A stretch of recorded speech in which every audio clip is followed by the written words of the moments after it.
Hey, so tonight we're going to talk about what it was really like to be a caveman. And I mean really like, not the cartoon version with clubs and grunting, but the actual day-to-day life of people who lived 25,000 years ago. Oh, and if you're enjoying these stories, I'd really appreciate a like or subscribe. Super curious where you're all listening from, so drop a comment with your location and what time it is there. Always blows my mind how people are falling asleep to this all over the world. Alright, find that cozy spot, take a nice slow breath, and just let your body sink into whatever you're lying on. We're heading back to the Paleolithic period, and trust me, you're going to be real grateful for that mattress by the time we're done. So congratulations, you just woke up in a cave 25,000 years ago. The first thing that hits you is the cold, not just chilly. Bone-deep, teeth-chattering cold that makes your muscles clench. You're lying on what feels like the world's worst camping gear. Bunches of sedge grass and rushes that someone carefully arranged into a sleeping mat. It's scratchy. Really scratchy. These grass stems poke through whatever animal skin you've pulled over yourself, and every time you shift, they crinkle and rustle like nature's most uncomfortable cereal. Your nose fills with smells that are just intense. Wood smoke, yeah, but also something musty and earthy from the cave walls, the leftover scent of cooked meat from last night's meal mixing with the sharper smell of unwashed human bodies. There's this underlying funk of animal fat that's been used for waterproofing and warmth, plus something green and plant-like from all the grass bedding around you. You can hear the cave breathing, if that makes sense. Little echoes of dripping water somewhere deeper in the darkness. The soft snoring of maybe 20 other people scattered around you on their own grass mats. Someone's baby makes those tiny sleeping sounds babies make.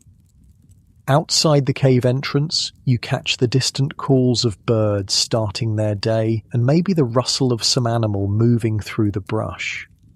Your body aches, I mean really aches. Yesterday was a long day of walking and hunting and gathering, and you can feel it in every muscle. Your feet are tough as leather by now, but they're still sore from scrambling over rocks. Your back has that specific stiffness that comes from sleeping on the ground for, well, your entire life. The good news? You're alive. The bad news? Pretty much everything else. Actually, let me back up and paint this picture properly. You're not some primitive grunt shuffling around in animal skins. You're actually incredibly skilled, like scary skilled. You know the names and uses of hundreds of plants. You can track animals by the tiniest signs. A bent blade of grass, a scuff mark on a rock. You can make fire from scratch, napstone tools that are sharper than modern steel, and read the weather by watching how birds fly. But here's the thing. All that skill, you need every bit of it just to not die. You shift on your grass bed, trying to find a position that doesn't involve something poking into your ribs. That's better. The animal skin over you, probably deer or elk, is actually pretty warm once you get settled. These hides have been carefully prepared, scraped and worked until they're soft and flexible. Well, softish. Everything is relative when you're living in the Stone Age. As your eyes adjust to the dim light filtering in from the cave mouth, you start to make out the shapes around you. Your family group is scattered across this main chamber. Your mate and children close by, your parents and siblings and cousins arranged in family clusters around the central fire pit. 23 people total, which is pretty typical for a band like this. The fire. Oh man, the fire. It's the most important thing in your entire world, and right now it's just a pile of glowing embers and ash. Someone, probably whoever had last watch, has kept it alive through the night, feeding it slowly with carefully selected pieces of wood. The embers pulse red and orange in the cave's darkness, throwing shifting shadows on the stone walls. Getting that fire going each morning isn't like flicking a light switch. Starting a fire from nothing is genuinely hard work, even when you know what you're doing, so your people never let it die completely. There's always someone responsible for keeping those embers alive, adding just enough fuel to maintain the heat without wasting precious wood. You can smell the specific scent of the wood they've been burning. Oak and ash mostly, with some birch mixed in. Different woods burn differently, and your people know exactly which ones to use for cooking versus heat versus light. Oak burns long and steady. Birch catches easily and gives off that sweet smell. Pine is good for starting fires, but smoky for cooking. Time to get up. You push yourself upright on your grass mat and every joint protests. Your hip pops, your neck cricks. Welcome to life before chiropractors. Around you, other people are starting to stir too. Someone yawns, a big jaw-cracking yawn that you feel in your own mouth. Someone else stretches with a groan that echoes slightly off the cave walls. The morning routine is always the same. Fire first. Everything else depends on the fire. You carefully get to your feet and the cave floor is cold against your bare soles. These caves maintain a pretty constant temperature year-round, warmer than outside in winter, cooler in summer, but stone is still stone. Your feet have developed calluses thick as leather, but cold still seeps through. Walking toward the fire pit, you pass other members of your band who are also stirring to life. Carla, the best tracker in your group, is already sitting up and checking the stone tools she keeps beside her sleeping area. Brune, who's probably the closest thing you have to a leader, is examining the embers and deciding what kind of wood to add. The fire pit is carefully constructed in a depression in the cave floor, lined with stones to contain the heat and reflect it back up. Around it, the ground is worn smooth from generations of people sitting and working in this exact spot. You can see the stains from countless meals, the char marks from dropped embers, the smooth patches where stone tools have been knapped for thousands and thousands of hours. Brune nods at you as you approach. He's already selected some thin, dry kindling, birch bark and fine twigs that will catch easily from the embers. You help him arrange the wood in a careful structure, building up from the smallest pieces to create the right airflow for the flames to take hold.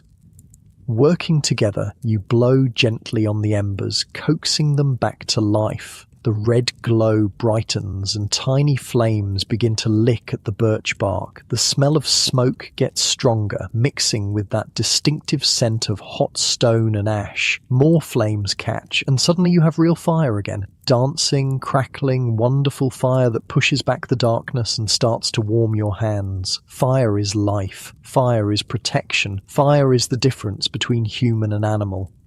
Around the growing flames, more people gather. Children who were still sleepy moments ago become alert and focused. Fire means warmth, but it also means food, and everyone's stomach is reminding them that they haven't eaten since yesterday evening. The good news about being a hunter-gatherer is that you don't have to worry about a mortgage or taxes or your boss being unhappy with your quarterly performance review. The bad news is that every single day starts with the question, what are we going to eat and how are we going to get it? Yesterday was a decent day. The hunters managed to bring down a deer. Not huge, but enough to feed everyone with some left over for today. The gatherers came back with their carrying bags full of nuts, roots, and berries. But that was yesterday. Today, you're starting from scratch.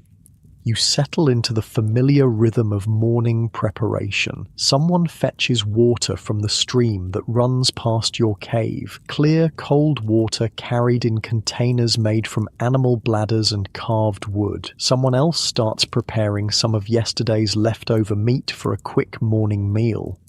The meat gets spitted on sharpened sticks and held over the flames until it's heated through. Not really cooked. This is more like reheating leftovers, but warm food on a cold morning is a small miracle. The smell of heating meat mixes with the wood smoke, and your stomach makes that empty, anticipatory rumble.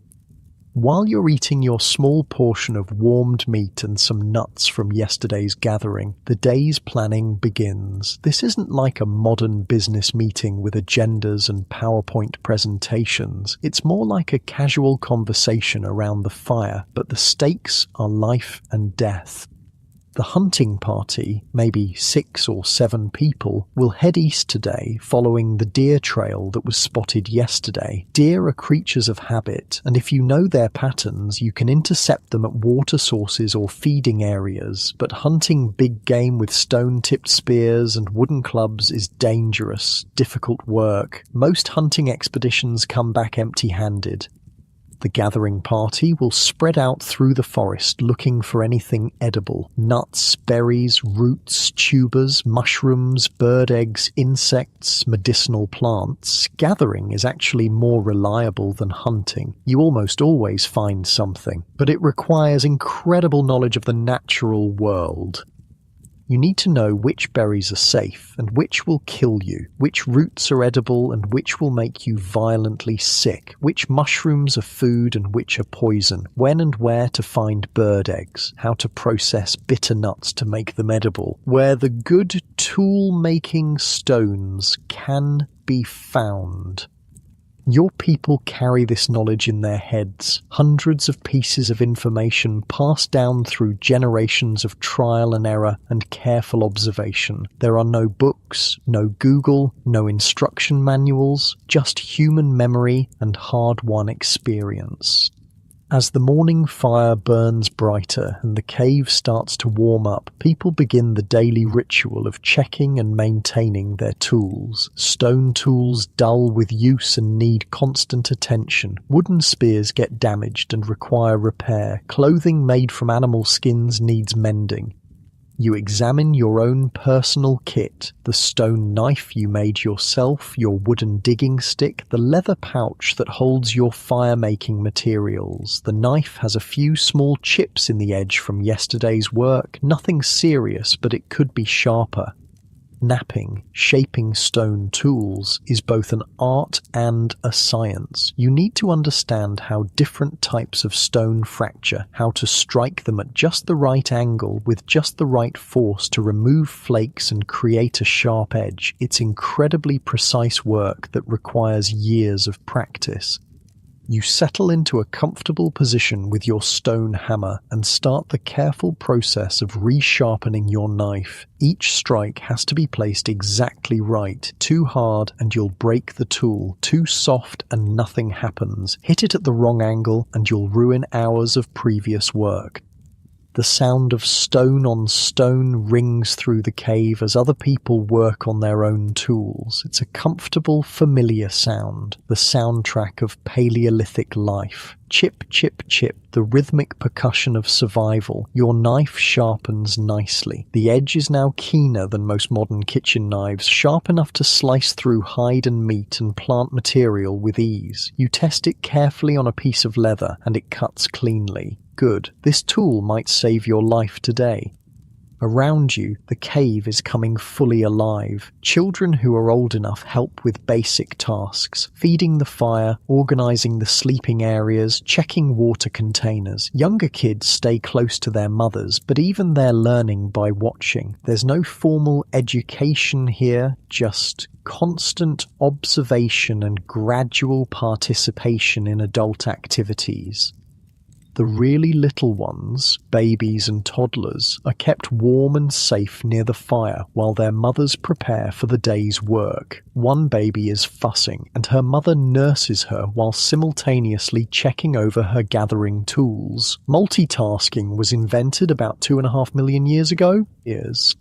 You shift position, getting more comfortable as the cave slowly warms. Nice and easy, the familiar sounds and smells and textures of this morning routine are oddly soothing, despite the harsh realities. This is your world, this is your family, this is home.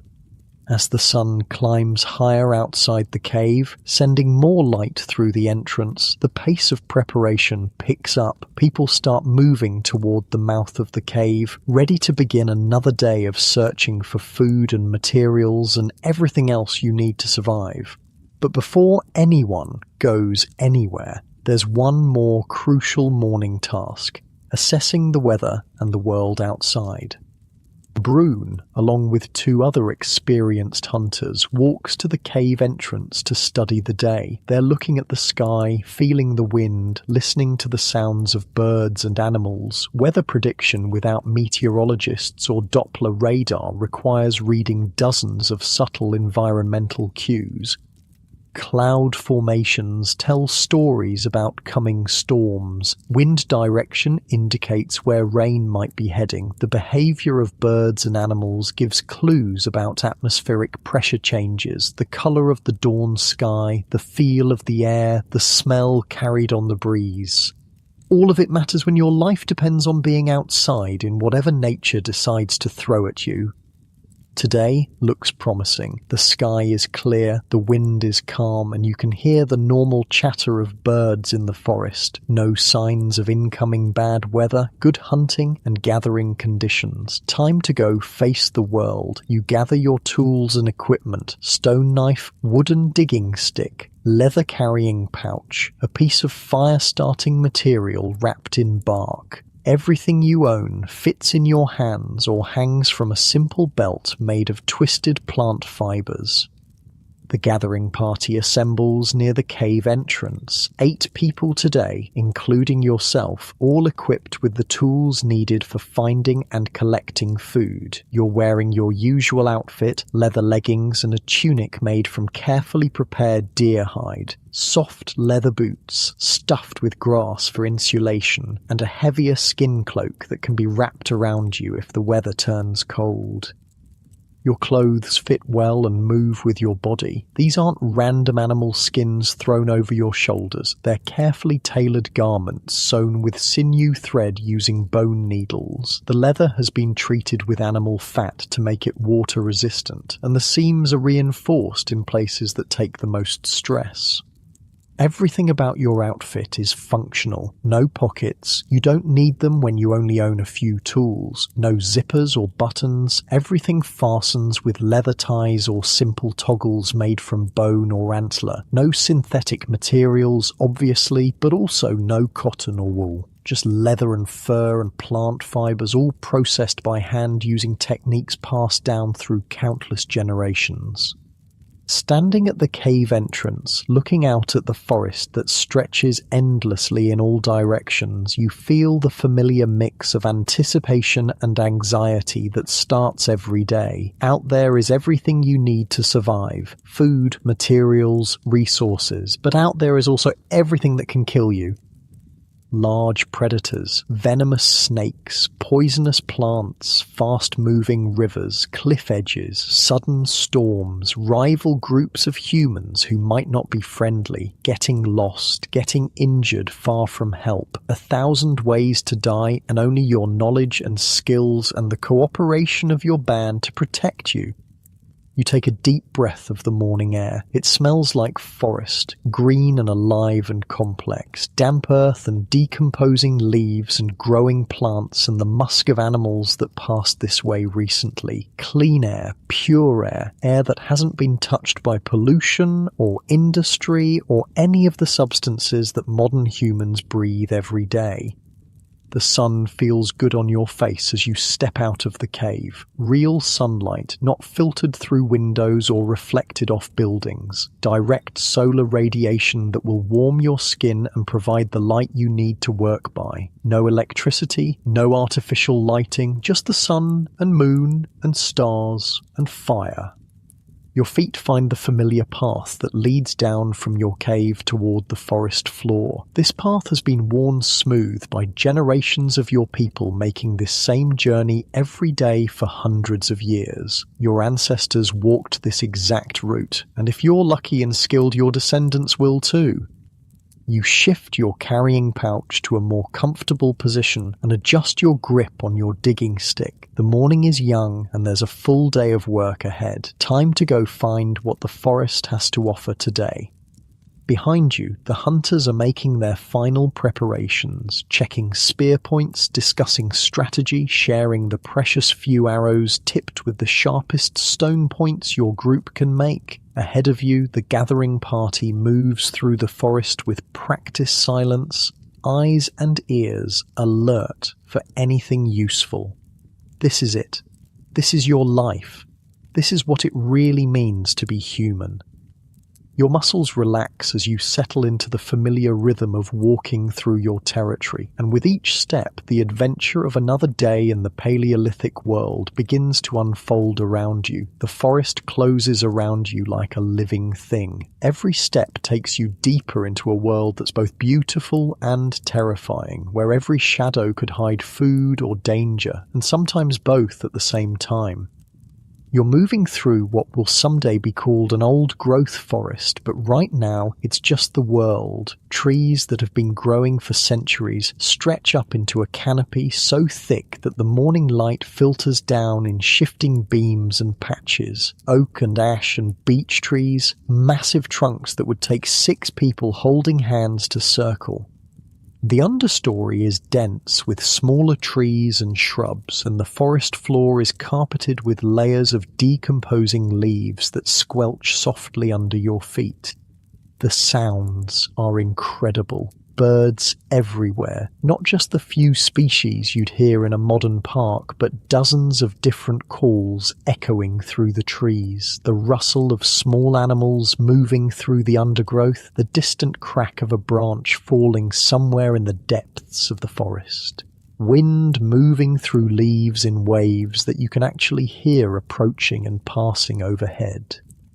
Your gathering party spreads out as you walk, each person following their own path but staying within earshot of the others. You never go anywhere alone, ever. Being alone in this world is basically a death sentence. Predators hunt alone humans. Accidents happen. Getting lost means dying, and dying means your family doesn't eat.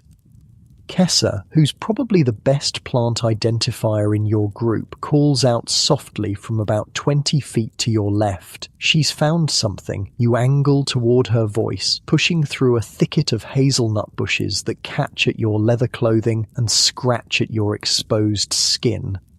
She's kneeling beside a cluster of plants with broad heart-shaped leaves and small white flowers. "Wild garlic," she says, and the satisfaction in her voice is obvious. This is a good find, not just food, but medicine too. Wild garlic can help with infections, and it adds flavor to otherwise bland meals. You help her carefully dig up several of the bulbs using your wooden digging sticks. The tools are simple but effective. Hardwood sticks about as long as your arm, sharpened to a point and hardened in fire. They're perfect for digging roots and tubers without damaging them. The bulbs come up easily in the soft forest soil. They're small, about the size of your thumb, with papery white skin and that unmistakable sharp smell of garlic. Kessa rubs one clean and bites into it, chewing thoughtfully. "Good," she says. "Strong. These will keep well." You wrap the bulbs in a piece of soft leather and tuck them into your carrying pouch. So far, so good. The day is off to a promising start. Your group continues deeper into the forest, following animal trails and paths that your people have used for generations. Every few hundred yards, someone finds something worth collecting. Nuts from hazelnut bushes, berries that are just starting to ripen, wild mushrooms growing on rotting logs, but only the ones that experienced gatherers know are safe. The knowledge required for this work is staggering. You need to know hundreds of different plants, their seasons, their habitats, how to process them, how to store them. Some plants are only edible at certain times of year. Some require complex preparation to remove toxins. Some look almost identical to poisonous varieties, but have subtle differences that can mean the difference between a good meal and a horrible death. Take mushrooms. There are dozens of edible varieties in your forest, but also several that will kill you in very unpleasant ways. The difference between food and poison might be the colour of the spores, or the way the stem breaks, or the smell when the mushroom is crushed. Get it wrong, and you're dead. Get it right, and you have a delicious, nutritious meal. Your people have been learning these distinctions for thousands of years, passing the knowledge down through careful teaching and observation. No one forages alone until they've spent years learning from experts. Even now, experienced as you are, you still check with others when you find something unusual. The sun climbs higher as your group works its way through the forest, and you can feel the day starting to warm up. The morning chill is lifting, and walking at a steady pace is starting to make you pleasantly warm under your leather clothing. You adjust your carrying pouch and keep moving. About an hour into the expedition, Toma calls out from near a stream bank. His voice has that particular excitement that means he's found something really good. You push through the undergrowth toward the sound, and what you see makes you smile. Wild honey. High up in an old oak tree, maybe 20 feet off the ground, there's a dark opening in the trunk where a colony of wild bees has made their home. You can see them coming and going, and that sweet smell of honey is faint but unmistakable on the breeze. Honey is like winning the lottery. It's concentrated energy, pure sugars that your body craves and burns efficiently. It keeps well without spoiling. It has medicinal properties, and it tastes incredible, especially when your normal diet consists of meat, nuts, and whatever vegetables you can find, but getting it is dangerous work. The plan develops quickly. Toma is the best climber in your group, and he volunteers to go up. You'll build a fire at the base of the tree and create smoke to calm the bees. Someone else will prepare containers to hold the honeycomb. Everyone else will be ready to run if things go badly. Wild bees are not docile. They will defend their hive aggressively, and bee stings can be seriously dangerous if you get enough of them. People have died trying to collect honey, but the reward is worth the risk. You gather dry wood and tinder, while others search for the right kind of green leaves to create heavy smoke. The fire needs to produce a lot of smoke without too much flame. You want to calm the bees, not burn down the tree.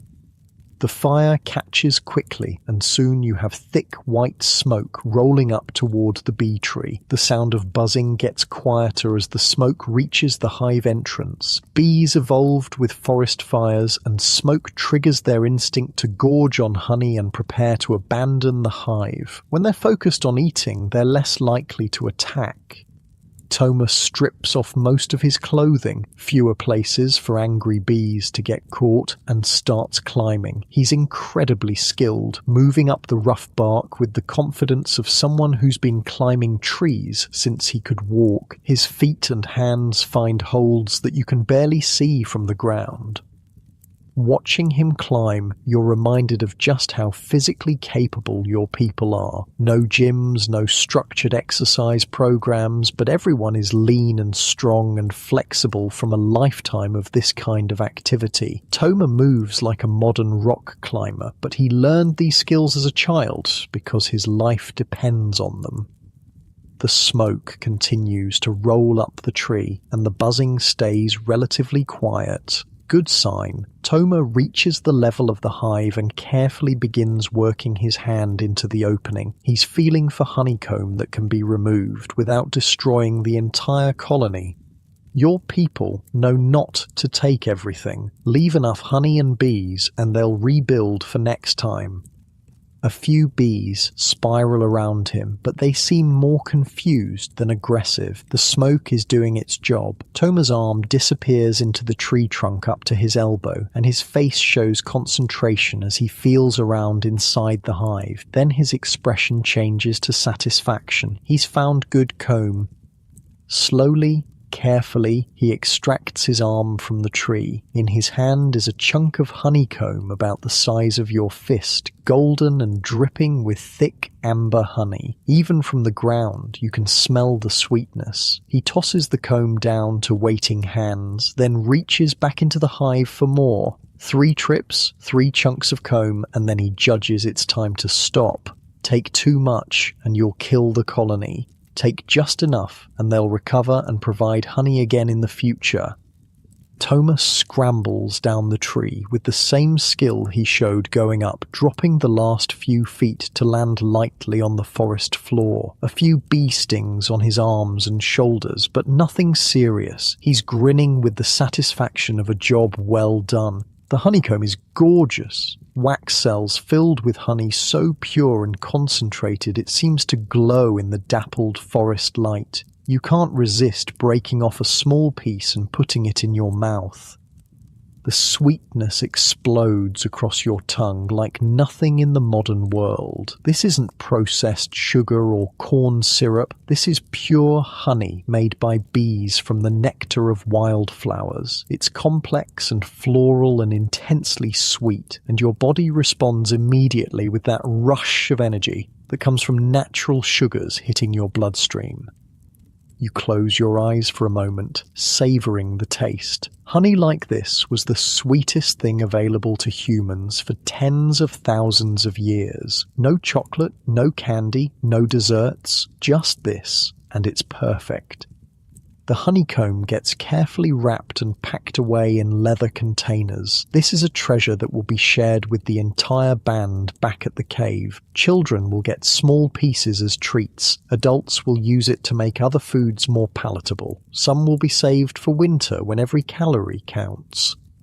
Your gathering party continues through the forest, energized by the successful honey collection. The sun is getting higher now, and the forest is fully alive with activity. Birds calling from every direction, small animals rustling through the undergrowth. The constant, subtle movement of a healthy ecosystem.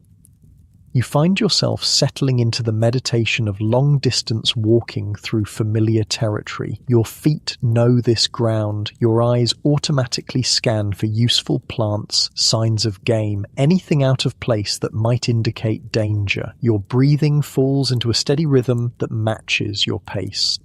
This is one of the most peaceful times in Paleolithic life, moving through the forest with your community, working together, using skills that connect you directly to the natural world. No schedules, no deadlines, no artificial stress, just the ancient rhythm of human life in harmony with the environment. Well, mostly harmony. There are still plenty of ways to die out here.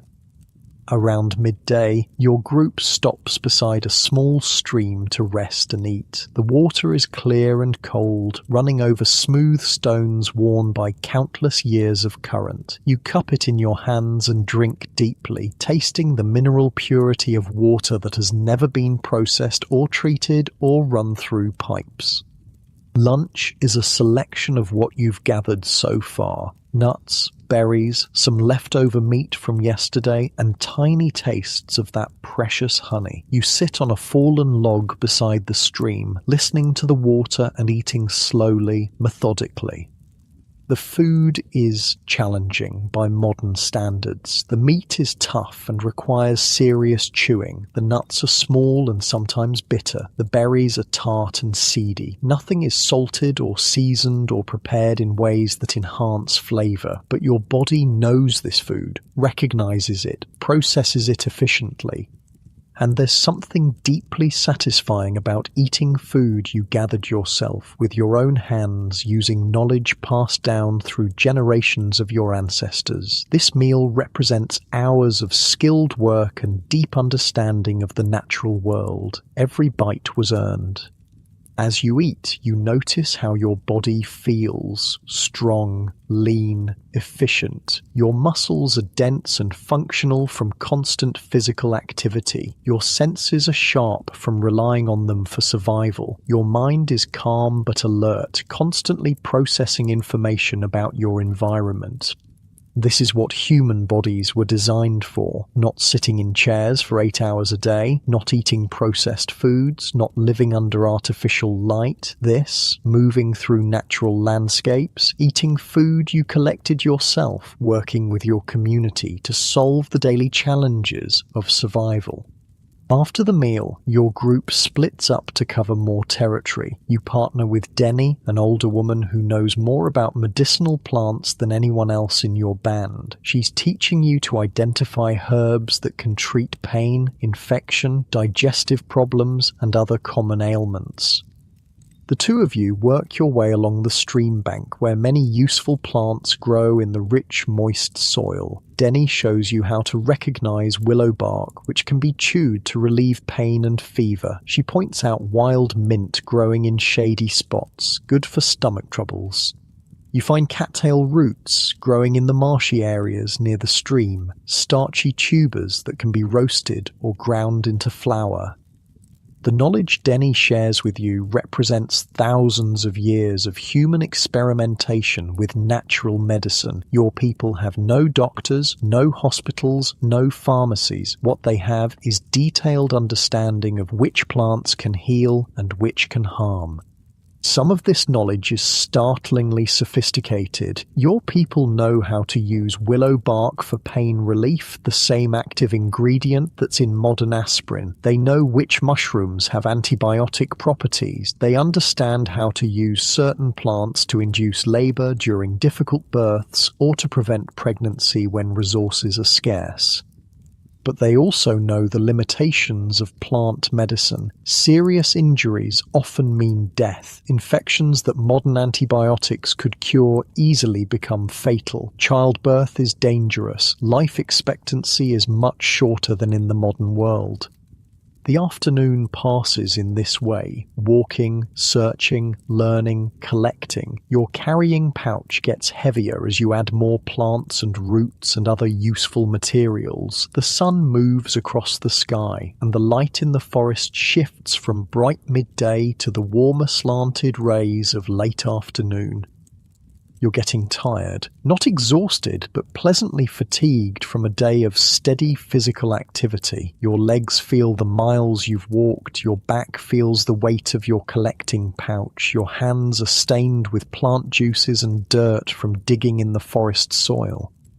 But you're also deeply satisfied. This has been a good day. Your group has collected enough food and materials to make the expedition worthwhile. The honey alone makes this a successful trip, but you've also gathered enough plants and nuts to contribute meaningfully to tonight's meal.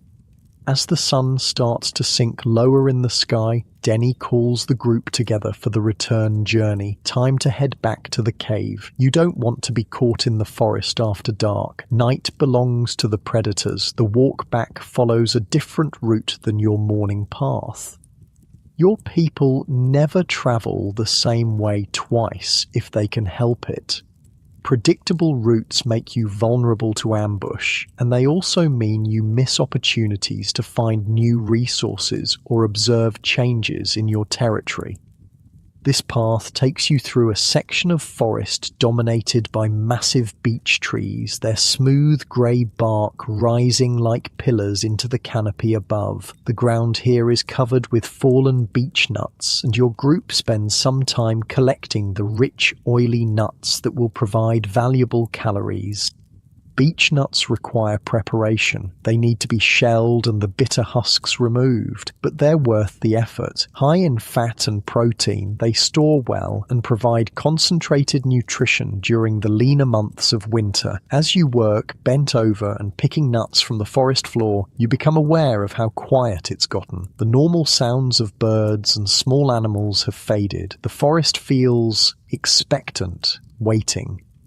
Denny notices too. She straightens up slowly, her eyes scanning the trees around your group. Her hand moves casually to the stone knife at her belt, the universal signal for something's not right. Everyone freezes. You listen, really listen, beyond the normal forest sounds, beyond the whisper of wind in the leaves. There's something else. A rustling that doesn't match the rhythm of small animals. Something bigger, something moving with purpose through the undergrowth. Could be a deer, could be an elk, could be a bear, could be people who aren't your people. Denny makes a subtle hand gesture that means gather closer, stay quiet, be ready to run. Your group slowly, carefully consolidates into a tighter formation. No sudden movements, no noise. Just controlled readiness. The rustling gets closer. Through the trees you catch glimpses of movement, brown shapes moving between the tree trunks, coming your way. Then you see antlers. Elk, a small herd of them moving through the forest on their own afternoon journey. Huge animals, each one weighing more than 3 or 4 humans combined. Beautiful, magnificent, and potentially dangerous if they feel threatened. Your group stays perfectly still as the elk pass. 5 adults and 2 calves moving with that peculiar combination of grace and power that large wild animals possess. They're magnificent, thick coats gleaming in the afternoon light, massive antlers that could easily kill a human, muscles rippling under their skin as they walk. One of the adults stops about 30 feet from your group and looks directly at you, eye contact with a wild elk. For a long moment, you and this ancient creature regard each other across the space between species, 2 different kinds of animals sharing the same forest, the same world.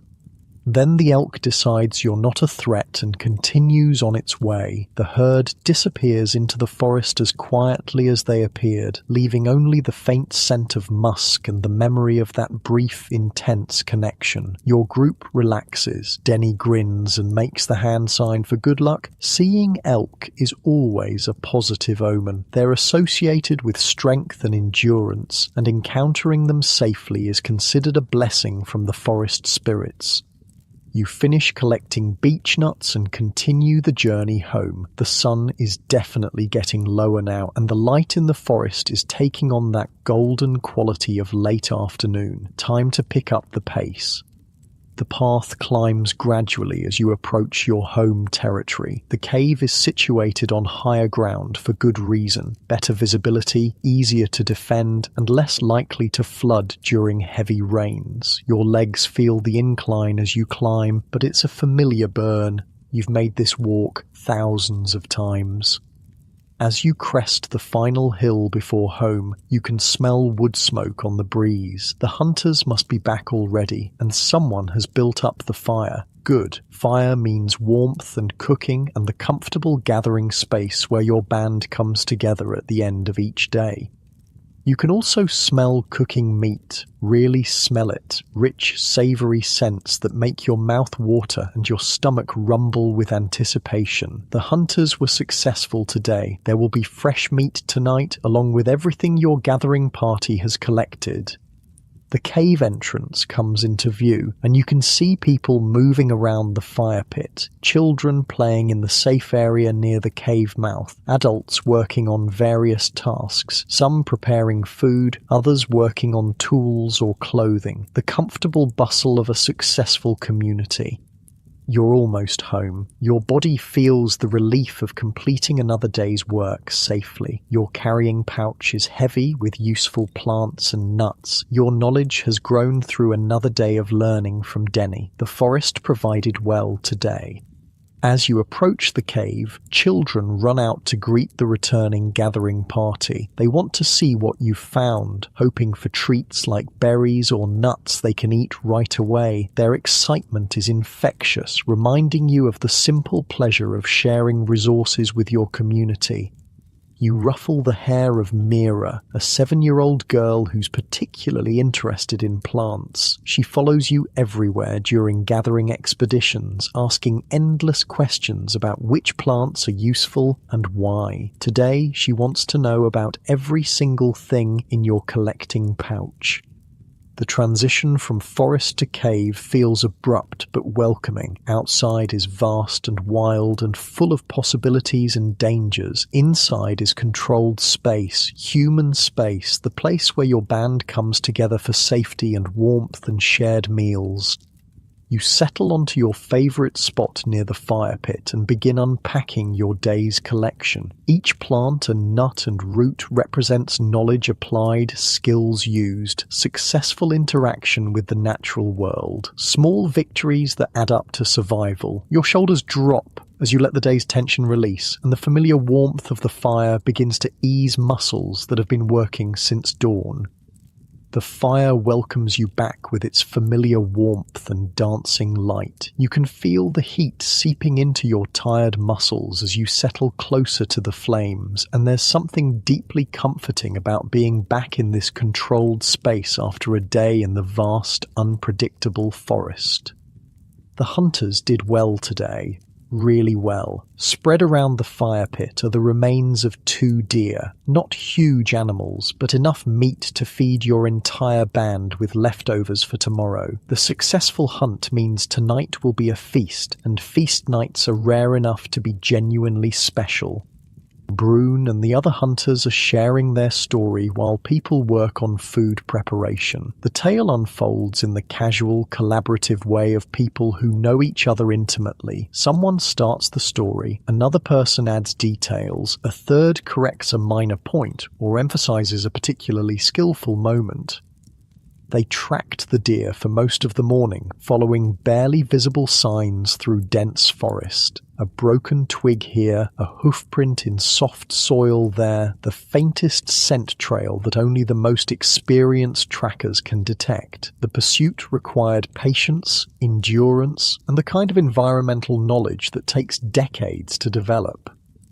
The actual kill happened quickly. The hunters managed to surround a small group of deer at a water source, and Jorik made a perfect spear throw that brought down a young buck with a single strike. The second deer, attempting to flee, ran directly into spears held by 2 other hunters positioned along the escape route. Clean kills, quick deaths, minimal suffering for the animals, and maximum protein for your people. You listen to the hunting story while unpacking your own day's collection, organizing the plants and nuts you gathered into different piles based on how they'll be used. Some things will be eaten tonight, others need processing or preparation, some will be stored for future use. The honeycomb you helped collect creates quite a stir when it's revealed. Children gather around to stare at the golden treasure, and adults nod approvingly at Toma's climbing skills. Honey is always welcome, but finding this much in one place is exceptional luck. Kessa is already working on the wild garlic bulbs, cleaning them and preparing them to flavour tonight's meat. The sharp, pungent scent fills the air around the fire as she works, mixing with the wood smoke and the rich smell of cooking venison. Food preparation in the Paleolithic is both simple and sophisticated. Simple because your tools are basic: stone knives, wooden implements, fire. Sophisticated because your people have had thousands of years to figure out how to make the most of limited ingredients and cooking methods. The deer meat is being prepared in several different ways. Some chunks are spitted on sharpened sticks and roasted directly over the flames, the classic caveman cooking method that actually works pretty well. Other pieces are being cooked in a more complex way that shows just how clever your people really are. Rana, one of the most skilled cooks in your band, has created what's basically a Stone Age oven using heated rocks and a pit lined with leaves. Large stones were placed in the fire hours ago and allowed to heat through. Now she's using wooden tongs to transfer the red-hot stones into a pit that's been lined with large, clean leaves. The hot stones are covered with more leaves, then chunks of deer meat wrapped in yet more leaves are placed on top. Another layer of leaves goes over the meat, then the whole thing is covered with dirt to create a sealed cooking chamber. The meat will cook slowly and evenly in the steam and heat generated by the hot stones. It's ingenious. No metal pots, no ovens, no modern cooking equipment, just stones and leaves and fire and human intelligence. The result will be meat that's tender and flavorful, cooked through without being burned or dried out. While the stone oven does its work, other people are preparing the gathered plant foods. Nuts are being cracked between stones and the meat extracted. Bitter roots are being sliced and soaked in water to remove some of their harshness. Berries are being sorted, with the best ones saved for eating fresh and any damaged ones set aside for immediate consumption. You help with nut processing, settling into the rhythmic work of cracking shells and picking out the nut meats. It's meditative, repetitive work that lets your mind wander while your hands stay busy. The sound of stones cracking nuts mingles with the crackling of the fire and the quiet conversations happening around the cave. Your body feels good, tired but in a satisfying way, the kind of fatigue that comes from a full day of useful physical work rather than the drained exhaustion of modern stress. Your muscles are pleasantly weary and the warmth of the fire is helping them relax and recover from the day's exertions. As the sun sinks lower outside the cave, the light changes from the golden glow of late afternoon to the deeper, warmer hues of evening. Inside the cave, the firelight becomes more prominent, casting dancing shadows on the stone walls and creating that intimate atmosphere that comes with the end of the day. And children who spent the afternoon playing and helping with simple tasks are starting to show signs of tiredness. The youngest ones are staying closer to their mothers, and there's less running around and more sitting quietly by the fire. The transition from day to evening happens naturally, without clocks or schedules, just the rhythms of light and darkness and human energy. The first cooking meat is ready. Jorik uses his stone knife to slice thin pieces from a leg that's been roasting over the fire, testing for doneness. The meat is perfectly cooked, hot all the way through, but still juicy, with that slightly smoky flavor that comes from cooking over a wood fire. He offers the first taste to the eldest member of your band, old Senna, as is proper. She chews thoughtfully, nods approval, and gestures for the meal to begin. This isn't quite the free-for-all that modern people might imagine. There are customs, hierarchies, ways of doing things that maintain social harmony and ensure everyone gets fed. The meal unfolds slowly, deliberately. People eat in a relaxed way that allows for conversation and storytelling. Children get choice pieces of meat along with some of that precious honey. Adults share everything equally, with special consideration for pregnant or nursing mothers who need extra nutrition. You receive your portion of venison, a generous piece that's been flavored with wild garlic and cooked to perfection. The meat is rich and satisfying in a way that modern farm-raised meat rarely matches. Wild game has a different texture, a more complex flavor, a density of nutrition that comes from animals that lived active lives in natural environments.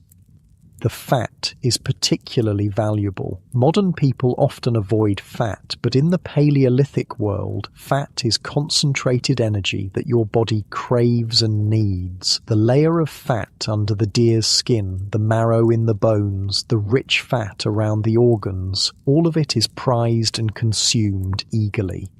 You eat slowly, savoring each bite. The meat provides immediate satisfaction for your hunger, but it also represents security. A successful hunt means your band won't go hungry tomorrow. The leftover meat will be processed and preserved, extending the benefits of today's success into the future. As you chew, you notice how quiet the cave has become. Not silent, there's still the crackling of the fire, the soft sounds of people eating, occasional quiet conversation, but the urgent energy of the day has settled into something calmer, more contemplative.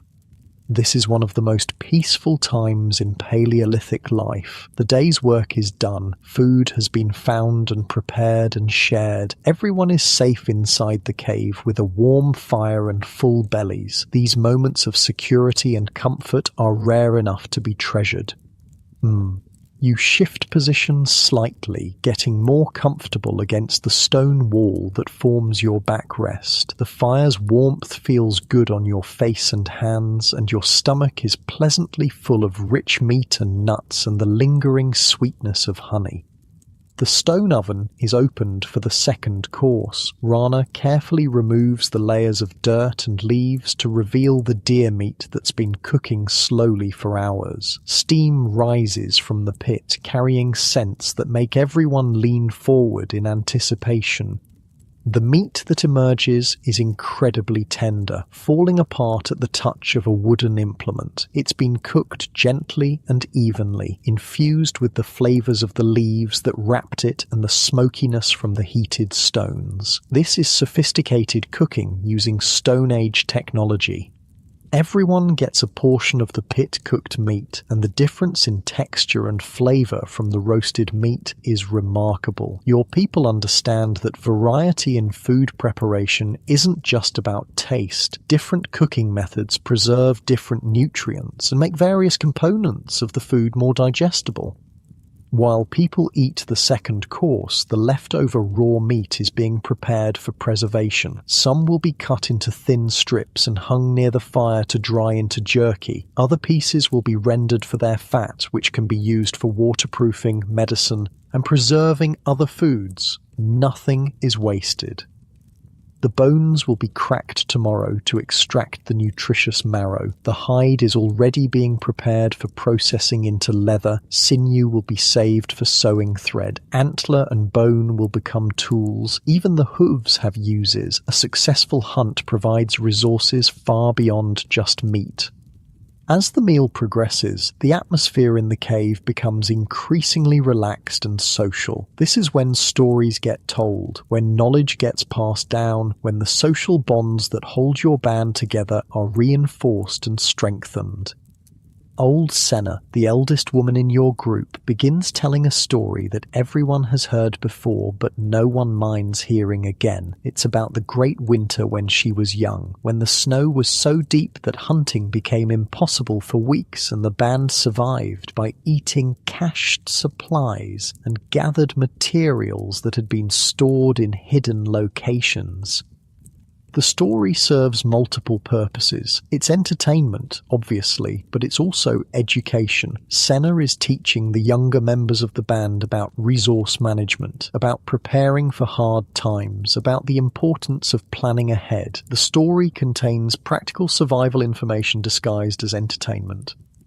You lean back against the cave wall and let the familiar rhythm of Senna's voice wash over you. These oral traditions are how your people preserve and transmit knowledge across generations. No writing, no books, no external storage systems, just human memory and the ancient art of storytelling.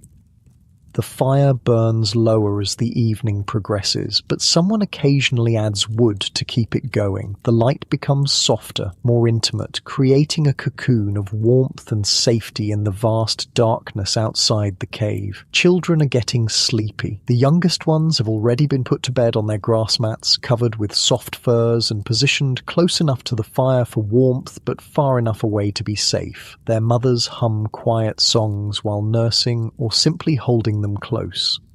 The older children are allowed to stay up longer, but they're showing signs of tiredness. They sit quietly by the fire, listening to adult conversations, occasionally nodding off against a parent's shoulder before being gently roused and encouraged to stay awake a little longer.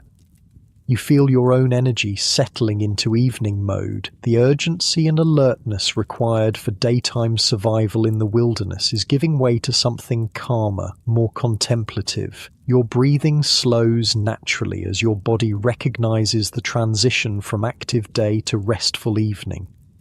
Someone starts working on tomorrow's tools. Stone napping by firelight isn't ideal, but simple maintenance tasks can be done in the flickering illumination. The rhythmic sound of stone on stone adds to the peaceful atmosphere, a gentle percussion that speaks of preparation and care for the implements that make survival possible.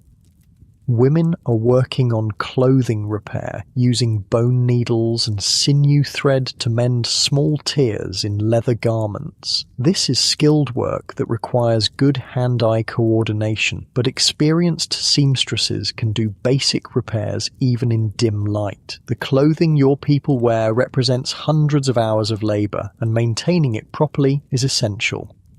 The social dynamics of evening time are different from the focused urgency of daytime activities. People sit closer together, conversations are quieter, more intimate, physical contact increases, children leaning against parents, adults sitting shoulder to shoulder, casual touching that reinforces social bonds.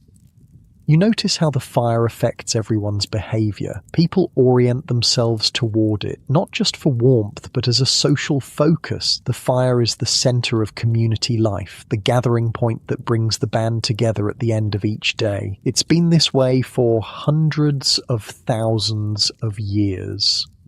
As the evening deepens, some people begin preparing for sleep. The sleeping areas are arranged around the fire pit in a rough circle, with families grouped together and the most vulnerable members, young children and elderly people, positioned closest to the warmth and light. Your own sleeping area is ready from this morning's brief tidying. The grass mat has been shaken out and rearranged. Your sleeping furs have been aired and positioned for maximum warmth. Everything is prepared for another night's rest on the stone floor of the cave. But sleep is still some time away. Evening activities continue at a relaxed pace as people finish their tasks and gradually wind down from the day. Some individuals work on personal projects, carving wooden tools, preparing plant materials for future use, organizing their few personal possessions. The cave itself seems to exhale as the day ends. The stone walls, which absorbed heat from the fire during the day, slowly release that warmth back into the air. The temperature remains comfortable despite the cooling air outside. Caves are naturally insulated, maintaining relatively stable temperatures year-round. You stretch your legs and adjust your position by the fire. Your muscles feel loose and relaxed from the day's exercise, and the warm, food-full feeling in your stomach adds to the general sense of well-being. This is what contentment feels like in the Paleolithic world. Basic needs met, community gathered safely together, another day survived successfully.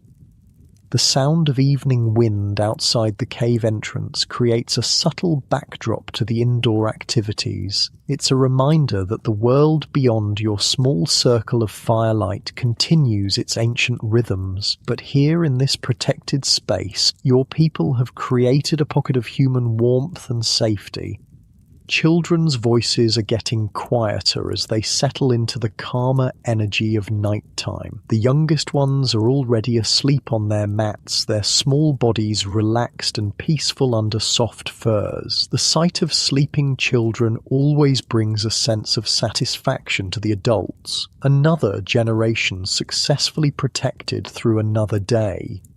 Someone banks the fire for the night, arranging the wood so it will burn slowly and steadily without requiring constant attention. The flames die down to a more manageable level, but the coals remain hot and ready to be built back up if needed. Fire management is a critical skill that ensures warmth and protection throughout the night. The transition towards sleep happens gradually, naturally. People finish their evening tasks and begin moving toward their sleeping areas. Conversations become quieter, more intermittent. The energy level in the cave slowly decreases as everyone prepares for rest. You feel the day's tension continuing to ebb away as you settle more comfortably against your resting spot. Your breathing deepens naturally, and a comfortable yawn escapes as your body begins its transition toward the night ahead. As the fire settles into its nighttime rhythm, your band begins the evening activities that separate humans from every other animal on Earth. This is when the real magic happens, when survival becomes culture, when basic existence becomes something deeper and more meaningful. Jorik pulls out a piece of antler he's been working on for several days, along with a sharp stone baron designed for carving. By firelight, he continues the careful process of creating what will eventually become a spear thrower, a tool that will dramatically increase the range and power of thrown spears. The carving work is incredibly precise. Each cut must be placed exactly right to maintain the tool's balance and functionality. Too much material removed in the wrong place, and weeks of work are ruined. Too little, and the tool won't work properly. Jorik works with the focused concentration of someone who understands that his life depends on the quality of his tools.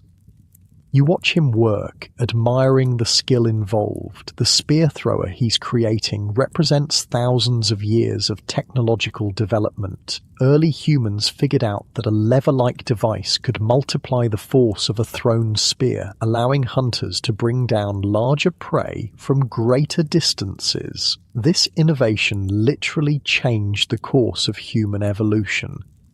The tool looks simple, just a carved piece of antler with a hook at one end to hold the spear and a handle at the other, but the physics involved are sophisticated. The length, balance point, and flex characteristics all have to be precisely calculated for the tool to work effectively. Jorik learned these calculations not through mathematical formulas, but through years of trial and error passed down from master craftsmen. Nearby, Kessa is working on a different kind of technology, plant processing. She's grinding wild grass seeds between two stones, transforming them into a coarse flour that can be mixed with water to make a simple bread or porridge. The work is labor-intensive and time-consuming, but it unlocks nutrition from plants that would otherwise be indigestible.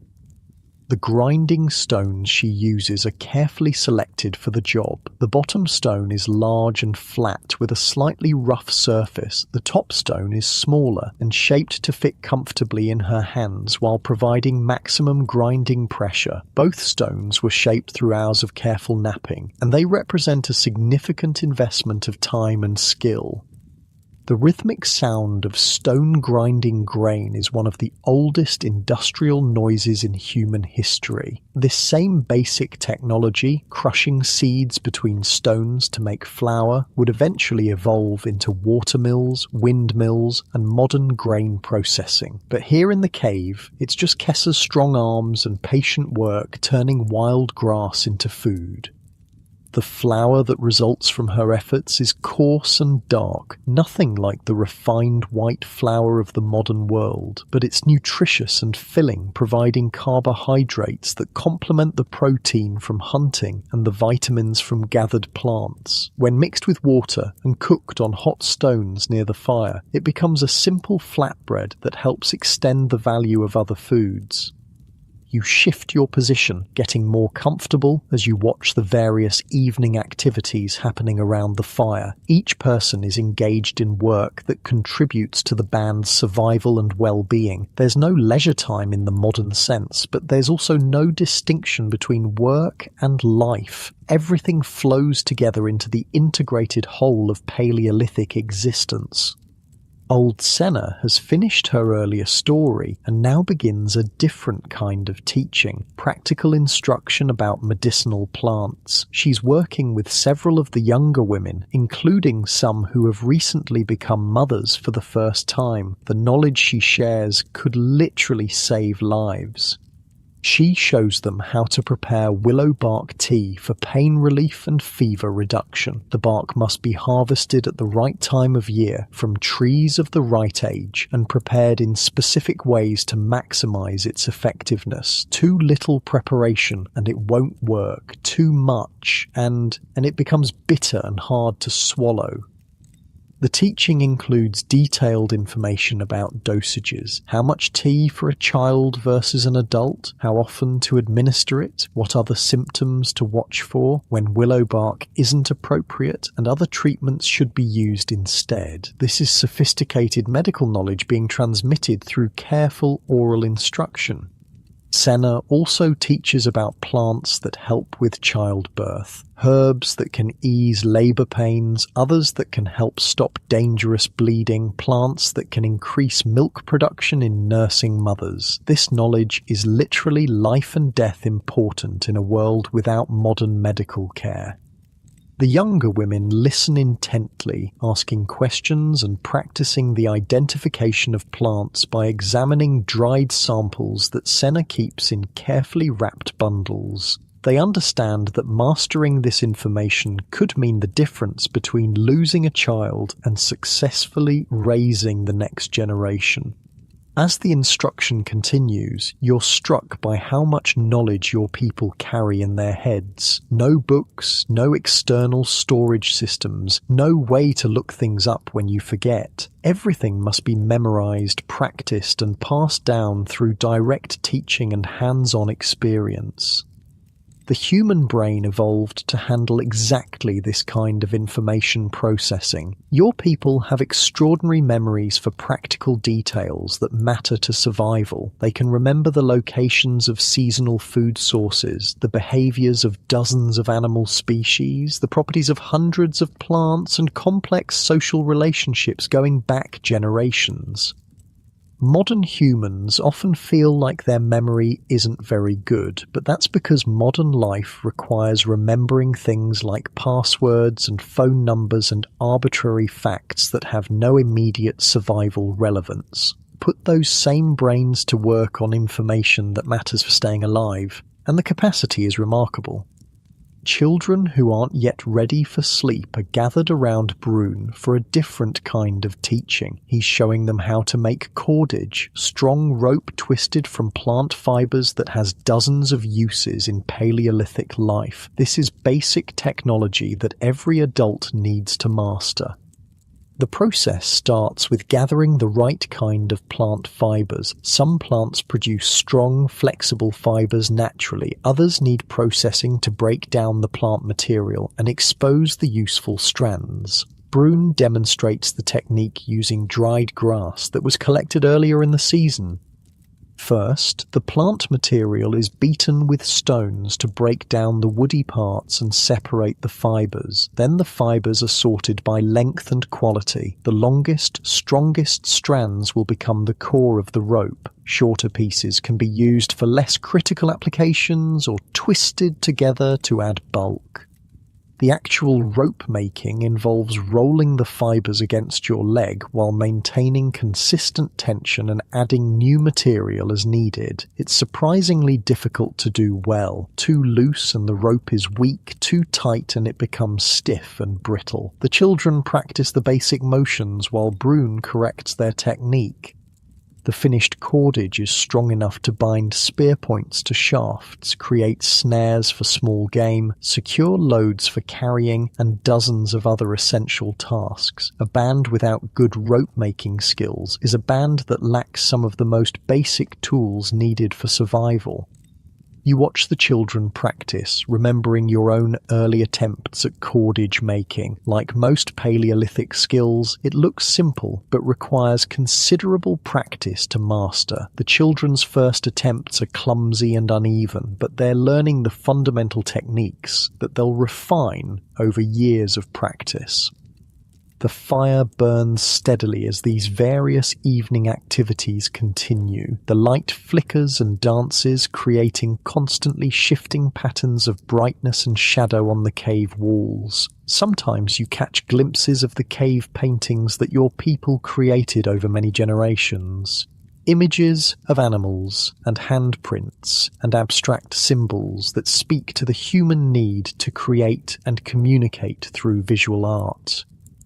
The paintings aren't just decoration, they serve important functions in your culture. Some depict hunting scenes that help teach young hunters about animal behavior and tactics. Others mark significant events or seasonal celebrations. Still others seem to be connected to spiritual beliefs about the relationship between humans and animals. Creating the paintings required considerable skill and effort. The pigments were made from natural materials, ochre for reds and yellows, charcoal for black, clay for whites and browns. These materials had to be ground fine and mixed with binding agents like animal fat or plant juices to create paint that would adhere to stone walls. The artists used various techniques to apply the paint. Handprints were made by placing a hand on the wall and blowing pigment around it through hollow reeds or bones. Animal figures were painted with brushes made from animal hair attached to wooden handles. Some images were created by engraving lines into the rock surface with sharp stone tools. The location of the paintings isn't random. Many are placed in areas of the cave with special acoustic properties, places where sounds echo and reverberate in interesting ways. Your people understood that the cave itself is a kind of instrument, and they positioned their art to take advantage of the natural sound effects. During special ceremonies, singers and musicians would position themselves near these painted areas and create music that resonated through the cave in remarkable ways. The combination of visual art, acoustic effects, and musical performance created immersive experiences that connected your band to their cultural traditions and spiritual beliefs. Tonight isn't a ceremony night, but you can still feel the presence of those painted ancestors watching from the cave walls. The images remind you that your people have been living in this cave, gathering around fires just like this one for many generations. You're part of a continuous chain of human survival and cultural transmission that stretches back into the deep past. The evening activities begin to wind down as people complete their various projects and start preparing more seriously for sleep. Tools are cleaned and put away in their designated spots. Clothing is arranged for easy access in the morning. Personal possessions are organized and secured.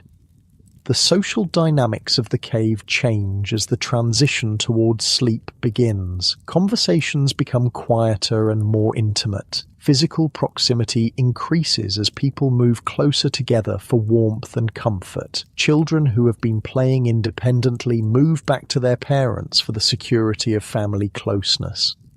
You help with the process of banking the fire for the night. This is critical work that requires considerable skill. The fire must be arranged so it will burn slowly and steadily throughout the night without going out, but also without flaring up dangerously while people sleep nearby. Large logs are positioned to burn slowly and provide long-lasting heat. Smaller wood is arranged to catch fire gradually as the larger pieces burn down. The whole structure is carefully planned to provide hours of heat and light without requiring constant attention. Someone will be responsible for monitoring the fire during the night, not staying awake constantly, but checking it periodically and adding fuel if necessary. Firewatch rotates among the adults, and it's considered one of the most important responsibilities in the band. As the fire settles into its overnight configuration, the light in the cave becomes softer and more subdued. The dramatic dancing flames of evening give way to the steady glow of well-banked coals. The atmosphere becomes increasingly peaceful and contemplative. People begin moving toward their sleeping areas, saying quiet goodnights and making final preparations for rest. Children are settled onto their grass mats with warm furs pulled up to their chins. Adults arrange their own bedding and position themselves for warmth and comfort. The sleeping arrangements reflect the social structure of your band. Family groups cluster together, with children positioned between parents for maximum protection and warmth. Single adults sleep near the edges of the group, but within the circle of firelight and safety.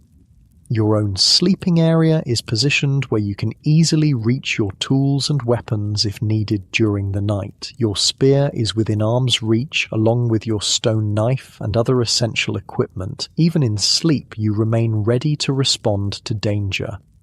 The grass mat under your sleeping furs has been arranged to provide as much cushioning as possible against the hard stone floor. Additional layers of dried grass and moss create a barrier between your body and the cold rock. It's not comfortable by modern standards, but it's the best available sleeping surface in the Paleolithic world. You settle onto your mat and pull your sleeping furs around you. The animal skins are warm and soft from years of use, and they carry the comforting sense of your family and your life. These furs represent successful hunts, skilled hide preparation, and the accumulated warmth of many nights' sleep. The sounds in the cave gradually diminish as people settle into sleep. Conversations fade to whispers, then to silence. The only sounds are the crackling of the fire, the occasional shift of someone adjusting their position, and the deep, slow breathing of people relaxing into rest. Outside the cave, the night world is alive with different sounds. Owls calling from the forest, the distant howl of wolves, the rustle of nocturnal animals moving through the undergrowth. But inside the cave, protected by fire and stone walls and the presence of your band, these sounds seem distant and unthreatening. You feel your body beginning to relax as it recognizes the familiar transition towards sleep. Your muscles, which have been working hard all day, start to release their tension. Your breathing naturally slows and deepens. The warmth from the fire and your sleeping furs creates a cocoon of comfort around you. This is the end of another successful day in the Paleolithic world. Food was found and shared, tools were maintained and improved, knowledge was passed down to the next generation. Everyone survived safely to see another night. These simple accomplishments represent the fundamental victories of human existence. The fire continues to burn steadily, casting its warm glow on the sleeping forms scattered around the cave. The light flickers gently across the painted walls where your ancestors left their marks, connecting tonight to countless other nights when humans have gathered around fires for warmth and safety and companionship. Your breathing settles into a deeper rhythm as you feel yourself getting more comfortable on the grass mat, your body naturally finding that perfect position for rest. The day's adventures fade into pleasant memories as the peaceful warmth of the cave embraces you, and the gentle sounds of your sleeping community create the perfect backdrop for whatever dreams may come in this ancient, timeless place where humans have always found safety and peace. The night deepens around your cave, and the world outside settles into the ancient rhythms that have governed this planet for millions of years. Inside, your band sleeps peacefully around the dying embers of the fire, each person wrapped in the security of community and the hard-won comfort of another day survived. But as you lie on your grass mat, listening to the gentle breathing of your people and feeling the warm weight of animal furs against your skin, something remarkable begins to happen. The boundaries between then and now start to blur. The 25,000 years that separate the Paleolithic world from your modern life seem to compress into nothing more than a long, slow exhale. Because here's the truth that most people never really understand. You are them. Your DNA, your basic brain structure, your fundamental physical and emotional needs. They're virtually identical to those cave dwellers whose lives we've been exploring together. The human genome hasn't changed significantly in the last 40,000 years. You're running Stone Age software in a space age world. Those Paleolithic humans weren't primitive ancestors stumbling through a harsh world with limited intelligence. They were people just like you, with the same capacity for love and creativity and complex thought. They laughed at jokes, they mourned their dead, they told stories around fires and worried about their children and fell in love and felt wonder at the beauty of the natural world. The main difference between them and you isn't intelligence or emotion or basic human nature, it's just technology. They lived in a world without agriculture, without cities, without writing, without the accumulated knowledge that modern humans inherit from thousands of generations of cultural development. But they had things that you've lost, a direct, intimate connection to the natural world that modern people can barely imagine, knowledge of their environment so deep and complete that they could survive and thrive using nothing but what the earth provided, social bonds strengthened by shared struggle and mutual dependence for survival.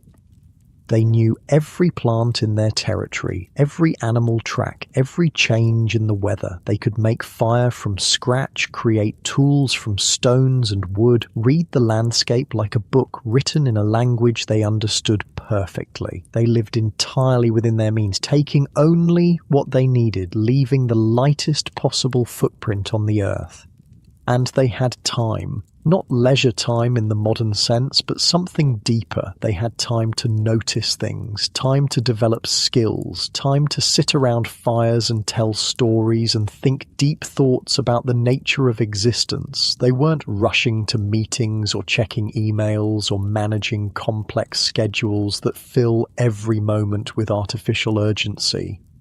Your breathing slows as you consider these connections between past and present. The fire in the cave burns lower, and the light becomes softer, more dreamlike. The sounds of the sleeping band fade into a gentle background rhythm that matches the slow beating of your heart.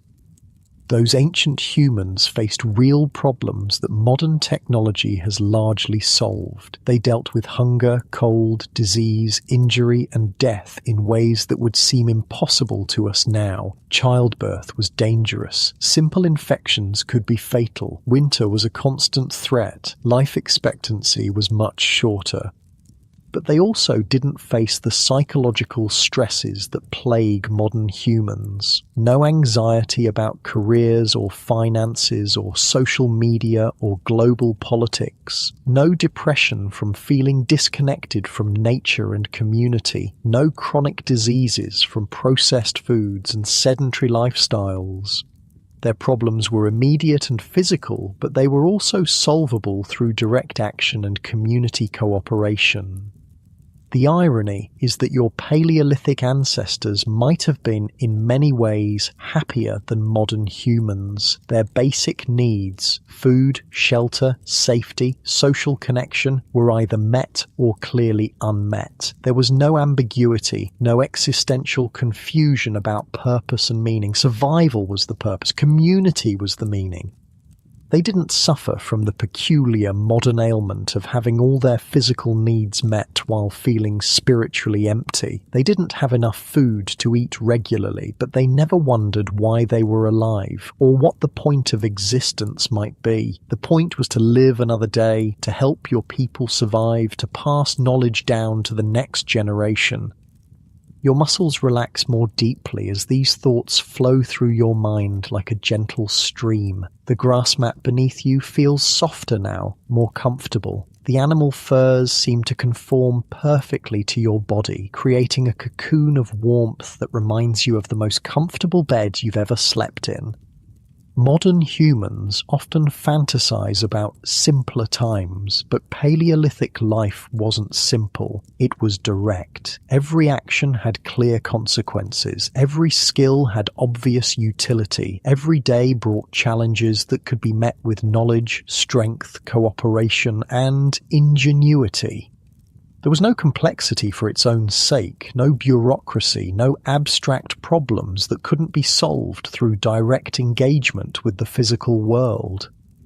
The social structures were complex but comprehensible. Everyone knew their role and responsibilities. Children learned by watching and gradually participating in adult activities. Elders were valued for their knowledge and experience. Individuals who couldn't contribute fully were still cared for by the community. Social problems were resolved through face-to-face discussion rather than legal systems or institutional procedures. And they had something that modern humans desperately crave: genuine connection to something larger than themselves. Not abstract spiritual beliefs, but daily, practical integration with the natural world. They were part of the ecosystem, not separate from it. Their survival depended on understanding and respecting the rhythms of nature. The fire in the cave burns even lower now, just glowing embers that pulse like a slow, steady heartbeat. The light is dim and warm, casting everything in soft, comfortable shadows. The painted animals on the cave walls seem almost alive in the flickering glow, their eyes watching over the sleeping humans with ancient wisdom. You can feel your eyelids beginning to grow heavy as you sink deeper into these contemplations. Your body recognizes the approach of sleep, and all your muscles start to release the last of their tension. The transition from waking consciousness to rest happens as naturally as breathing. Those Paleolithic humans experienced this same transition every night. No electric lights to disrupt their circadian rhythms, no screens to overstimulate their brains before sleep, no caffeine or processed foods to interfere with natural sleep patterns. When darkness fell, they slept. When dawn came, they woke. Simple, natural, healthy. Their sleep was probably deeper and more restorative than anything modern humans typically experience. Physical exhaustion from a full day of meaningful activity, combined with the security of community and the comfortable familiarity of their cave home, would have created ideal conditions for profound rest. And their dreams. Imagine dreaming with a brain that hadn't been cluttered with artificial stimulation and abstract worries. Dreams filled with the real experiences of the day, tracking animals through forests, gathering plants, working with stone and wood, sitting around fires with people you loved. Dreams rooted in direct experience of the physical world rather than the virtual experiences that fill modern consciousness. Your breathing becomes even deeper and more regular as you feel yourself settling into that same kind of natural sleep that your ancestors knew. The modern world, with all its complexities, seems to fade away, leaving only the essential rhythms of human existence. The warmth of the fire, the security of community, the comfort of a safe place to rest. But here's the remarkable thing. Those Paleolithic humans created the foundation for everything that came after. Their innovations, fire, tools, language, art, social cooperation, made possible the agricultural revolution, the development of cities, the growth of technology, the modern world you live in today. They figured out how to be human, how to survive not just as individuals but as communities, how to pass knowledge from one generation to the next, how to create beauty and meaning in the midst of struggle, how to love and laugh and dream even when life was uncertain and often dangerous. The techniques they developed for working with stone became metallurgy, which became engineering, which became the technology that puts satellites in space. The plant knowledge they accumulated became agriculture, which became the food systems that feed billions of people. The social structures they created became the foundation for all human civilization. Your mind drifts gently as these connections become clearer. Past and present merge into a continuous flow of human experience spanning thousands of generations. You are the descendant of those cave dwellers, carrying their DNA, their basic brain structure, their fundamental capacity for survival and creativity and love. The fire in the cave dims to its lowest point, just barely glowing coals that provide the faintest light. The darkness is complete and comforting, like being wrapped in the softest blanket imaginable. Your eyelids feel heavier and heavier, and keeping them open requires more effort than it's worth. That Paleolithic world is still there, underneath all the layers of modern civilization, in your DNA, in your dreams, in the deep structures of your brain that respond to fire and community and the natural rhythms of day and night. You can access it anytime you need to remember what it means to be truly human. When modern life feels overwhelming, remember those cave dwellers who faced real dangers with courage and intelligence. When you feel disconnected, remember the deep bonds that held their communities together. When you feel purposeless, remember that your ancestors found meaning in the simple act of survival and the love they felt for their people. You are tougher than you think, smarter than you know, more connected to the natural world than modern life allows you to remember. You carry within you the accumulated wisdom of millions of years of human evolution, the survival skills and emotional resilience that allowed your species to thrive in conditions that would terrify most modern people. Your breathing slows to match the ancient rhythms of rest, and your body feels heavy and peaceful on the soft grass mat. The animal furs around you seem to pulse with warmth, and the gentle sounds of the sleeping cave community fade into the background of consciousness. The boundary between sleeping and waking becomes blurred and unimportant. You are safe. You are warm. You are part of a continuing story that stretches from those first humans who learned to control fire all the way to this moment, lying in your own comfortable bed, connecting across vast distances of time to understand what it really means to be human. Those cave dwellers would be amazed by the world their descendants created. Cities with millions of people, machines that fly through the sky, devices that let you communicate instantly with people on the other side of the planet, medical knowledge that can cure diseases they couldn't even imagine, abundance of food and comfort that would seem miraculous to people who struggled every day just to survive. But they would also recognize you immediately as one of their own. The same hopes and fears, the same capacity for love and creativity, the same need for community and purpose and connection to something larger than yourself, the same essential humanity that has remained constant across all the millennia of change and development. Your eyes close naturally now, and staying awake feels like trying to swim upstream against a gentle but irresistible current. The cave around you becomes dreamlike, and the sleeping forms of your Paleolithic family seem to merge with all the people you love in your modern life. Time expands and contracts like a slow breath. 25,000 years ago, today, tomorrow, all just different moments in the same continuous story of human experience. You are connected to it all. The cave dwellers learning to make fire, the farmers who invented agriculture, the builders who created cities, the scientists who unlocked the secrets of the universe. But tonight, in this peaceful moment between sleeping and waking, you remember the beginning, the time when humans first learned to gather around fires for warmth and safety and storytelling, when survival depended on cooperation and knowledge and the deep understanding that we are all part of the same human family.